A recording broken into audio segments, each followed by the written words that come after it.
Okay, on page 15, we'll continue on with this study. It says in 1888 materials, page 804, the first and second angel's message are still truth for this time and are to run parallel with this which follows.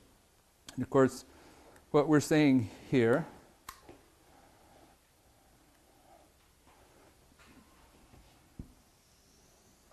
the Millerite history, and we some of these things we've already marked this week, maybe new for some of you. But the first angel arrives in 1798. That is correct pioneer understanding. Okay, they teach it, and it's correct. First angel's message is fear God and give him glory, for the hour of his judgment is come. And in Daniel 7, it teaches that the message of the judgment did not come until after the papacy received the deadly wound. The papacy received the deadly wound here. Now the time for the message of the judgment arrives. In 1798, the first angel's message arrives in history. In 1840, with the confirmation of the year-day principle, when Islam was restrained by the four great powers of Europe, and that's the correct pioneer understanding of what took place on August 11th, 1840, then the first angel's message was empowered. And the mighty angel of Revelation 10 came down out of heaven. It empowered the first angel's message because the prediction by Josiah Litch in 1838 that the Ottoman Empire was going to collapse in 1840 was based upon the year-day principle of Bible prophecy. So when it came to pass on August 11th, 1840, the Millerite message that was predicting the end of the world in 1843 was empowered because now the world could see that the year-day principle of Bible prophecy worked. At this point, the first angel's message is empowered, and it begins to test the Protestants of the United States.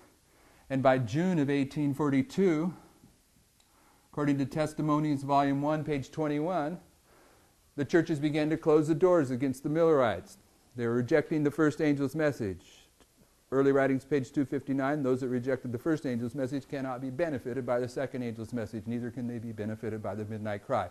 They're closing the door of their probation right here. And we took time this week to mark that what pushed the Protestants over the edge was the introduction of the 1843 chart. And it's called the 1843 chart because it's predicting the end of the world in 1843, but it was produced in May of 1842. And we read a quote by William Miller where he says, at that time period, this is where the Protestants turned against the message because he took the if out of his presentation. Now they had a visual test. They had something that was in black and white, and the if was removed, and the door closed. And then the midnight cry arrives in this history, and this is the outpouring of the Spirit. Now, we took time here this week, some of you weren't here, to identify that in this history, a third angel's message arrives here, second angel's message arrives here, first angel's message arrives here, first angel's message is empowered here, second angel's message is empowered down here at the midnight cry, and the third angel's message is empowered at the end of the world when the fourth angel of Revelation 18 joins with it. All the messages arrive in history, and then thereafter they're empowered. Okay, we took time to show that the book of Joel is fulfilled 3 times. It's fulfilled at Pentecost, it's fulfilled in the Millerite history, it's fulfilled at the end of the world. And in that history of Pentecost, Christ cleansed the temple twice. And there's 2 temple cleansings in the history of the Millerites. And there's 2 temple cleansings at the end of the world. And when Christ cleansed the temple, when he was here on earth, the way that he drove the people out of the temple is divinity flashed through humanity. Okay, and he did so at the beginning and the end of his ministry. So here in August 11th, 1842, when the mighty angel of Revelation 10 comes down out of heaven, Sister White says that angel is no less a personage than Jesus Christ, and divinity flashed through humanity. And the first temple cleansing of this history was underway, and by June of 1842, the Protestants of the United States have closed their door and the first temple cleansing is complete. Then at the midnight cry, when the Holy Spirit's poured out upon the Millerites, divinity once again flashes through humanity, because the Lord's not going to pour out His Spirit upon people that are unsanctified. And if they're sanctified, then they're reflecting the character of Christ and they're being empowered by the Holy Spirit. Divinity flashes through humanity, and on October 22nd, 1844, the second door closes and the second temple cleansing is accomplished. Okay, now this history, where we started, the first quote there, is the first and second angel's message. That's this history. Third angel's message arrives here. This history, the first and second angel's message, are still truth for this time, and they are to run parallel with that which follows. So what we're saying is, in our history at the end of the world, that though there will be much prophetic light that the Lord brings to light, there's basically two messages. Because in this history, it's basically the first and second angel's message. This history concludes with the arrival of the third angel's message. Are you with me?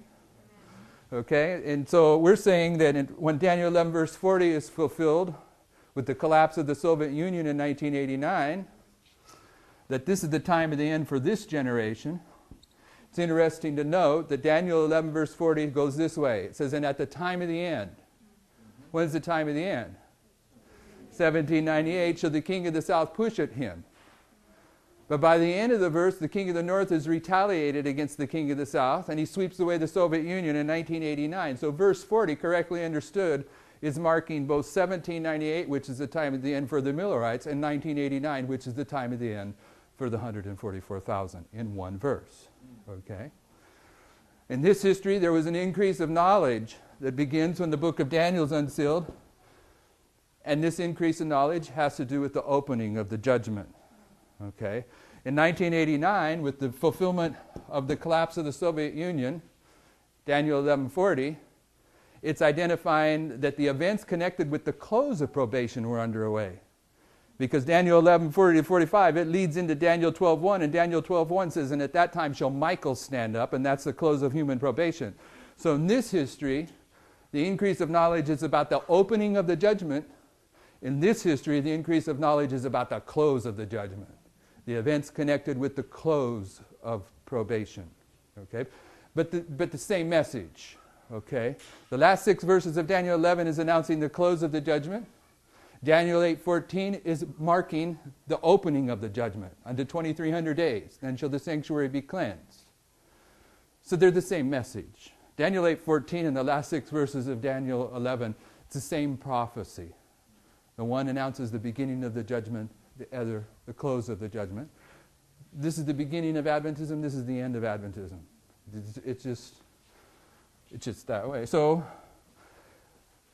when Sister White talks about the fulfillment of Josiah Litch's prediction of the collapse of the Ottoman Empire in Great Controversy, if you remember that passage, she says the event exactly fulfilled the prediction when it became known. When it became known that the Ottoman Empire actually collapsed. She says the event exactly fulfilled the prediction. When it became known, multitudes were convicted of the correctness of the rules of prophetic interpretation adopted by Millers and his associates. That's what she says in the Great Controversy. Amen. That's what empowered the message, is the year-day principle, the main principle that they were using to proclaim their message. It had been confirmed before the eyes of the world. So in this history, the main principle that proves this message that you're hearing here and that has been going forth since, the 1990s, the main principle is not the year-day principle, because time is no longer. We're not teaching time prophecies like the Millerites. The main principle that all of this prophetic message is based upon is that the Millerite history is repeated to the very letter in the history of the 144,000. So on September 11th, 2001,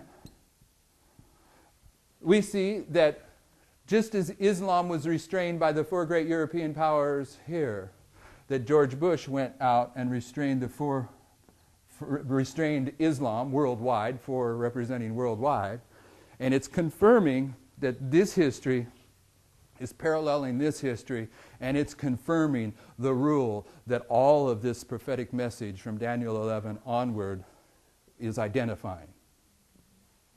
And of course, Sister White says plainly, when this is the mighty angel of Revelation 18, when this angel comes down, the sealing of the 144,000 begins. The latter rain begins to sprinkle. The judgment of the living begins.